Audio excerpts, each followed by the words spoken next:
Hey Audio Loves, it's Amy or AL Jackson, and I'm super excited. Heather asked me if I would do a interview with you guys. I'm just going to read the questions and answer them. I'm sure you're familiar with it because I know a bunch of other authors have done it as well. So this is super fun, and I love this format. I'm actually sitting outside on the patio right now. It's a little warm. It was like 104 today, but now it's kind of getting breezy, so it's cooled the air off. So I thought I would come and just have a drink and chat with you guys outside and relax a little bit on the patio. So I'm going to go ahead and get started. The first question is, how did you become an author?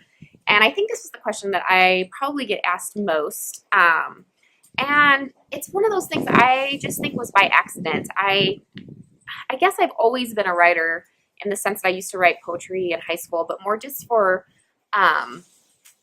just like an outlet. You know, it was like I was a young mother in high school and in college. I had my daughter very young when I was 16, and so I just used words as an outlet, writing about my emotions and, you know, my fears and my joys and all that kind of stuff. I just enjoyed it, but it was never something that I ever thought that I would do anything with or that would become a career or anything like that. And it wasn't until I was in my 30s when all three of my kids were getting older and I started reading a bunch again, and I had a story that was in my head that it was just nagging at me. And for some reason, I just decided I was going to sit down and start writing. It was definitely just like one of those fluke things that should never have been, but I was like, I don't know, the words were just there. I had no outline. I literally just sat down and started writing it, and I shared it with my best friend who read it, and she's like, oh my God, this is really good. You should try to get this published, and everything just kind of happened from there. So that was my first book, Pulled, which was literally written at night. Like, because I had a job, I was working all day, and then I had the kids, and so I just like snuck in different at night, snuck in some hours, stayed up sneaking. I think I'd written half of it before I even told my husband I was writing it. So literally becoming an author was like the biggest fluke in the world. So that was what happened there. The next question, sorry, I'm eating ice at the same time while I'm talking to you guys. The next question, which influences your writing more, people or life events? That's a totally interesting question. I'm not sure that I can answer that because I think it's really half and half. Not as much life events, I would say probably more so people, because life, like some of the things in the stories get a little bit crazy, but they always say that, truth is stranger than fiction, which I think is the case in a lot of times. I always kind of laugh when I read something, about a book that somebody says, I hate to say this, I don't want to bash any reviewers or anything like that, but when people say this is unrealistic, I'm like, have you watched the news lately? Because crazy ass things happen all the time. And luckily my life has not been that crazy. Definitely have some experiences that I pulled from, and some, bad things that happened in my life that I use different circumstances that I've pulled from, but nothing that was in any way a nonfiction setting or anything like that, or like a personal life experience, like the straight to, start to finish, but more like I'll pick little elements of different scenes that have happened and like kind of place those inside a story. So it's not like a whole story has been based on one event or anything like that. For sure, I've based characters on people that I know. I take a lot of characteristics from just people in my past and my present. The kids in my stories are always based on the kids that I've interacted with, because I just love that. I love bringing that back to life after I've experienced, Shay, not Shay, sorry, Shay's daughter, Callie, in A Son in the Sea and Dreading to Breathe. She definitely was based off of my daughter at that age. She was just so full of life and silly and sweet and just hyper all the time. So I love being able to do that. So it's just a neat thing. And then of course some of the bad guys are definitely based off of people that I have come across in my life as well. So definitely you'll find people. I wonder if people like read through my books that I know and are like, is this about me? I'm not sure. You'll just never know, right? Okay. The next question is, if you could have lunch with any author, alive or dead, who would it be? I can answer this question easily because it would be a dream to sit down with Nora Roberts and get to know her, ask her questions. She's just such a prolific writer. She's written so many books, and they continue to be interesting and timely. And I would just love to know like her secrets, if she has any. Like how do you continue that and always have that inspiration? And she writes so quickly. It just amazes me. It's such a cool thing. So I would love to pick her brain. I'm having a little vodka tonic this afternoon. Very refreshing. 4 is, if you could take a writing vacation, where would it be and who would you take? So guessing this is like a writer's retreat kind of thing. I would say I would love to go to like a resort by the beach somewhere and just spend, with my author friends, my best author friends. There's definitely retreats I've gone to before that I love it that we come together, and there's a lot of authors I'd never met before in person. They become some of my best friends that way. So it's such a cool thing. I'd probably take, my Rebecca Shea and Molly McAdams with me, and Corinne Michaels, and there's just so many people. I mean, I don't even want to list them because there's so many people I love to spend time with. So, but it would be definitely somewhere fun and where the drinks are easy, the food is plenty, and my favorite thing is like sitting by the water, whether it's a pool or the ocean, just like relaxing. That is like the definition of a perfect day. So I would definitely want to do that. Number 5 is how and where do you find inspiration for your books? I don't know if I know how to answer that, because I think I find inspiration in everything that I do and everywhere that I'm at, and everything, like everything that, if I'm at the grocery store and somebody's, is having a conversation that I overhear, or I watch a movie and, it strikes some sort of inspiration or an idea, or a idea that my husband is talking about, like something happened, you know what I mean? Like it's literally anything. And I think that our minds just like start to work through those different ideas and kind of place them together. And it's a lot of times, as I'm plotting a story, I definitely have to sit and like really think about it. Like, what do I want to happen? Because I'm such a pantser that a lot of times I'll just sit down and start writing and I don't really know what direction I'm going. Like I have a vague idea of the characters. And so I really realized like I like writing like that, but I definitely have to know like what is going on with the characters and where am I going. Otherwise I'll be like all over the place, and then I'll get, to the middle of it. I'm like, holy crap. I don't even know what to do with the story because it's not adding up and my mind's been all these different places. So, so I think I kind of went off on a tangent there. I'm sorry. But I just think inspiration is everywhere. Music is probably one of my huge ones. I love to put on some of my favorite bands and just sit and close my eyes and listen and let the vibe take me over. Definitely writing the Bleeding Star series with a rock star romance. I latched onto feelings so much and getting into the vibe of music and lyrics and all of that. So that's a huge one for me. The 6th is, do you research locations? I definitely do. Google Earth is my best friend. I am on there all the time checking out like how the roads are and what the houses look like there. And I wish I could visit every single place that I write about, but unfortunately, just time constraints and it would just be so impossible to do that. I'm so regretful that I did not take the time to go to Savannah when I started writing Bleeding Stars, but I had no idea how long of a series and how important that city was going to become. So the interesting thing is in my next series, My Fight for Me, the first book is Show Me the Way, and then there was the little novella that I did for Glamour, which is Red Hot Pursuit, takes place in Gingham Lakes, which is actually a made-up city, but it's in the South, so I just did research on different cities in the South, and I took the elements from all these different towns that I liked and kind of mashed them together and made like my own little fantasy town so that I could write all these characters in the middle of it. So that was really fun. I liked doing that, and I'm sure I'll do it again. Number 7, do you have writing rituals that you do before, after, or during?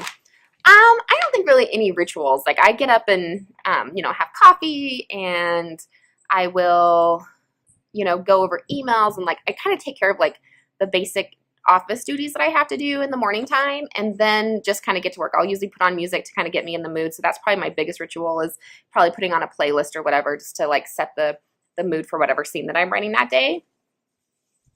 Let's see. Number 8, what is your typical writing day? So that kind of goes back to the last one. I get up, I exercise most days unless I'm feeling lazy. Then I hop in the shower, get out, and usually meet with Devin, who does all my office stuff, marketing and all of that, for like an hour, and we just kind of go over what's going on and what she needs to do and if she needs me to do anything. And then we both go in our offices, and I just kind of start writing. I go through emails and any of the little tasks that she has me do. She kind of keeps my life in order. She's like, "Ma, you need to do this." It's my daughter.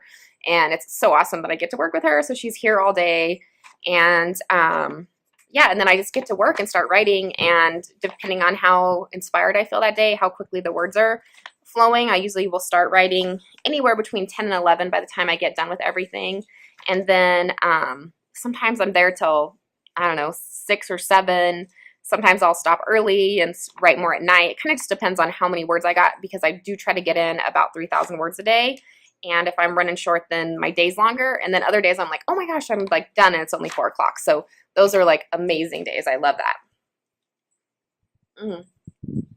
The next one is, how long does it normally take for you to write a book? So that really varies. It used to take me a lot longer.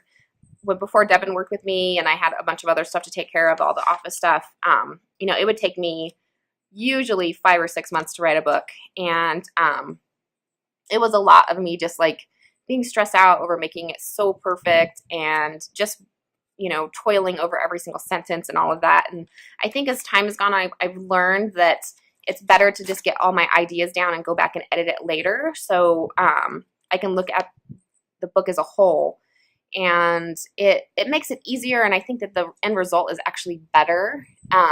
So it's just been like a learning process, and I've learned how to improve my writing skills and that sort of thing. So now it's taking me about 6 weeks to write the first draft, and then I send it to the editor, and then I take another 4 weeks to polish it and go back through the whole thing. So a lot of times I'm kind of rewriting the whole thing. I mean, definitely there's the bones there, but I'm doing a lot of rewrites during that time. So altogether, it's probably taking me 2.5 months to write it.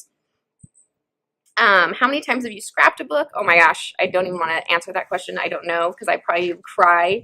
But a lot of times, I started and restarted Stand so many times. I just don't even know like how to explain it. I just couldn't get the voices right, and I just didn't know I think I was scared to wrap up that series. I don't think I wanted it really to end, and I didn't know what to do. So I mean, I knew what was going on with Z, but I just didn't know how to like wrap everything up, and I didn't know, you know, what the girl was going to be like, and all these different elements that I just couldn't decide on. So I just like kept starting and then starting over again until I finally found something that really resonated and I thought was, you know, the way that the series should be tied up. So kind of a lot of times, unfortunately, I have a lot of cut material sitting around. What music do you listen to for inspiration when you are developing a story and writing it? I typically listen to, like, I like I guess I like harder music. I love like metalcore and stuff like that. I like songs that are like super hard and intense and raw, which I feel like my stories are a lot of times kind of come out that way. I don't know if it has anything to do with the music I'm listening to at the time that kind of makes it, but I just love that vibe, and you know, it's just like kind of gets my blood pumping. And I also listen to a lot of like indie rock as I'm actually writing, just because I like the flow of it and that sort of thing. So like bands like Brand New and Taking Back Sunday and Mumford and Sons. Sometimes kind of just depends on what mood I'm in. I usually like the little bit more screamy types of music, even if they're mellow, if that makes sense. I don't even know how to put like a thumb on that genre. I like weird music, and definitely like most people that come to my house are like, what the fuck are you listening to? I hope I'm allowed to say that on here. So that's just kind of what I listen to. That's what Sunder was. You know, they were definitely like a hardcore band, which was so fun to write, and I love that whole scene. And if I go to a concert, like exactly the concerts that I wrote during that series are like those are my favorite concerts to be at, when you're just standing at the base of the stage, like in a small venue. And I don't know, it's just super cool. I love that vibe. So let's see. The next one. Oh, how many edits do I go through? I go through about 3 edits. So I do like the heavy, huge edit, which is the main edit, and then I do a copy edit, which is like grammar and changing last minute things and that sort of thing, and then we do like a proof edit, which is like the very last one that we go through and make sure everything is perfected and that we haven't missed anything. So I've read through them a bunch of times because I definitely read through them as I'm writing as well. Number 14, how many drinks does it take to write some of those sextastic scenes? I usually don't drink while I'm writing those. I usually need to drink afterward. The next one, who is your favorite character? You can only pick one, and why? So I'm going to say Lyric from Where Lightning Strikes. Man, it's a hard pick because all of these guys just like etch themselves in my heart. So every time I write a character, they become so real to me, and they all mean something to me. But there was just something, I think, like Lyric, if you read him, he's definitely like my dream guy. Like I love the tall, dark, tattooed. He's so bad and just like so tormented at the same time. There's just something about him that just like got under my skin. I loved every word that came out of his mouth. Yeah. So he's definitely my man. What was your most emotional book to write? See, that one's hard for me to pick because I think I get really emotional when I'm writing all of them. The interesting thing is I think it might have been Take This Regret, because it was kind of a story that was near and dear to my heart. Like I told you, I was a young mother, and writing Elizabeth as a single mom and all of that. Like there were just some scenes that just really impacted me, and I don't know, it felt really emotional to me. When We Collide was definitely an emotional one. That's really a hard story. I don't know if I was at the time feeling as sad. Like when I read it now, I think probably it would affect me the most of any of my books. I don't know, they all have moments in them where that I'm like, oh my gosh, like totally gets me. Let's see, number 17, do you get emotional when writing like we do when reading? Is it hard to let go of a character? Absolutely. Like, yeah, there's definitely times that I've cried. I usually don't cry as much as I do when I read. I think I more feel it. Like I'm not really a crier in general. Like if I cry, my kids are like, what is happening right now? Mom is crying. So, I mean, I definitely cry, but like, you know what I mean? Like it's usually something significant is happening.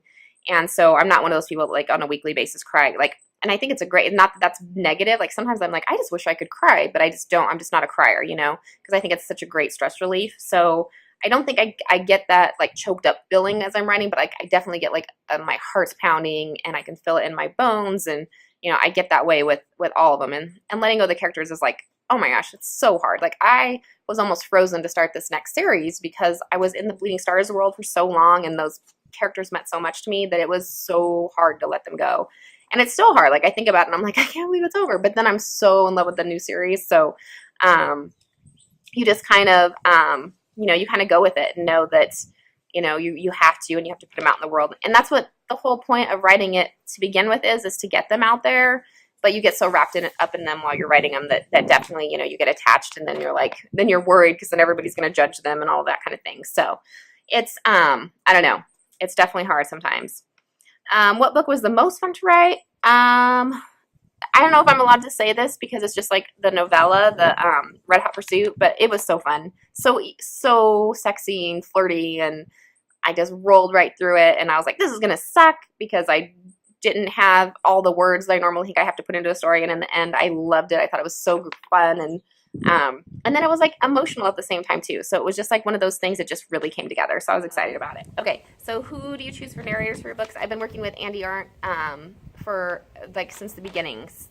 She was like did my very first book that I published, and I've been working with her ever since. I think that she has such a great ability to create different characters. You know, she's truly an actress. So I don't have any issues with her doing it again and again because she's able to create new characters every single time that she's narrating a book. She's amazing and she's so nice, and I like working with her, and I know that I can trust her, and that's important because you know, I know what the end result's going to be. I know she's going to put her all into it. And then I really work with narrators the male narrators that she has recommended and that she likes to work with. So you know, I like that system right now, and hopefully we can continue to do that for, you know, inevitably, you know, or anyway, that was the wrong word. Anyway, I'm moving on. Let's see. What do you do to celebrate after you finish a book or a series? Usually just like dinner, you know, we go out and I'm like, I'm finished, you know, it's usually like on release day, we go and we celebrate. I do try to take either like I try to schedule vacations when I know that books are going to be at my editor because she needs to have them for 7 to 10 days. So it's a great time for me to, you know, step away from everything. If I'm going to go on a major vacation, it's the right time to take it. Or if I'm going to be, you know, I'm not taking a vacation during that time, just like plan something fun to do with the kids, and just so I have like, you know, good focused family time, because I do tend to put in a lot of hours. I work a lot. So during those times when it's not busy, I really try to make the best of it and, you know, really enjoy it. So that's what we usually do. And the last one is, do you listen to audios? And if you do, which are your favorite books? I hardly ever listen to audios. I hate to even admit it to you guys. I need to get more into it. I think that just my natural reaction if I'm listening to something is I'm listening to music. So I don't normally think like, oh, I'm going to listen to an audiobook. I get in bed and I read at night, you know, and that's like how I unwind after the day. And I don't really in bed like I tried to put on like headphones, and I kind of felt like shut out from the world as I was like going to sleep listening to it. So I think maybe I just need like to get the hang of it and kind of fall in love with it, because I know that it's kind of one of those things that people, you know, they love it so much, and they really use it for you know, as they're driving to work or whatever. But I also don't have a commute. You know, I get up in the morning and I go to work in my house, and, you know, kind of thing. So I don't really have those times that I would like sit and listen to something like that. So I don't know. So I definitely need to test them out. So you guys will have to give me some recommendations and let me know where to start at. The only one I've ever listened to was Confess by Colleen Hoover, which of course was amazing. And yeah, and I know you guys love them, and they're great. And I've listened to, you know, mine, of course, which they're phenomenal. It's amazing to me the way that these narrators can bring these stories to life. So it's more just like a time thing for me, I think. And, you know, I've just always read, so it just doesn't occur to me to, you know, shift that with an audiobook. So anyway, I am going to let you all go. Thank you so much for watching, and I appreciate everything. Heather and Audio Loves, you guys are amazing. Thank you for all you do and all your support, and I'll talk to you next time.